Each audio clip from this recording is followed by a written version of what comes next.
میں نے کی دعوت کی دھوم میں مقام عطا ایسا کر حوصلہ یا الہی۔ کسی مومن کو راضی کر دینا یہ بہت بڑا اجر و ثواب۔ ایک روایت میں آتا ہے کہ کسی مومن کو خوش کرنا 60 سال کی عبادت سے بھی افضل۔ بشر حافی رضی اللہ تعالیٰ عنہ کا قول کہ کسی مومن کا دل خوش کر دینا 100 نفلی حج کرنے سے افضل۔ مومن کا دل خوش کرنا یہ بہت بڑا ثواب، اور جہاں اتنا بڑا ثواب ہے کسی مومن کا دل خوش کرنا، تو اسی کے برعکس کسی مومن کا دل دکھانا یہ اتنا ہی سخت گناہ۔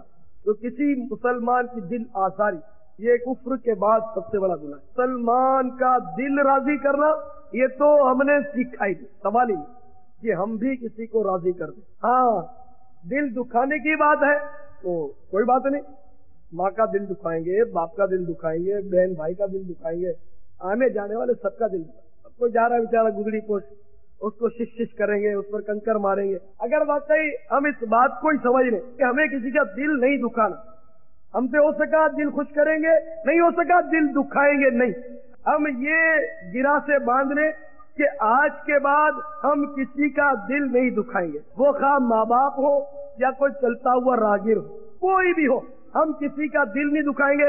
آپ کا کیا خیال ہے سارے مسائل حل نہیں ہو گئے؟ سارے مسائل حل ہو گئے۔ اب دیکھیں نا، ہم کسی کا دل نہیں دکھائیں گے، کسی کو ناراض نہیں کریں گے، یہ ہم نے طے کر لیا، تو کیا ہم اتنے احمق ہیں کہ بندے کا تو دل نہیں دکھائیں اور اللہ کو ناراض کرتے رہے؟ یہ تو ہو ہی نہیں سکتا۔ جب یہ طے کر لیا کہ ہم کسی کو ناراض نہیں کریں گے، کسی کی دل آزاری نہیں کریں گے، تو نماز تو پہلے پڑھیں گے کہ صاحب نماز نہیں پڑھیں گے تو اللہ ناراض ہو جائے گا۔ پھر سنتوں کی بات، تو سنتوں کو اگر ہم چھوڑتے ہیں تو سرکار ناراض ہو رہے ہیں۔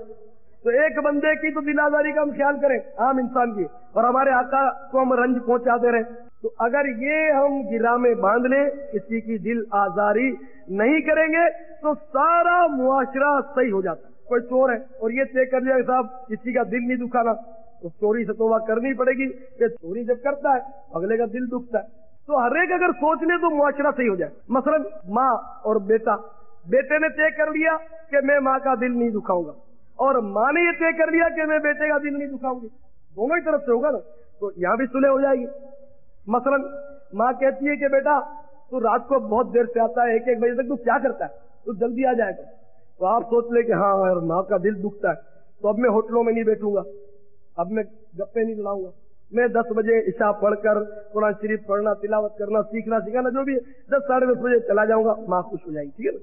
اگر یہ طے کر لینا تو پورا معاشرہ صحیح ہے۔ اب آج کل بد نصیبی ہماری دیکھیے، آئے دن یہ ہنگامے ہوتے ہیں، ہو کیا رہتا ہے، مسلمان ہی تو لڑ رہے، سمجھ نہیں آتا مسلمان بھی ایسا کر سکتا ہے، پتہ نہیں کیا ہو رہا ہے۔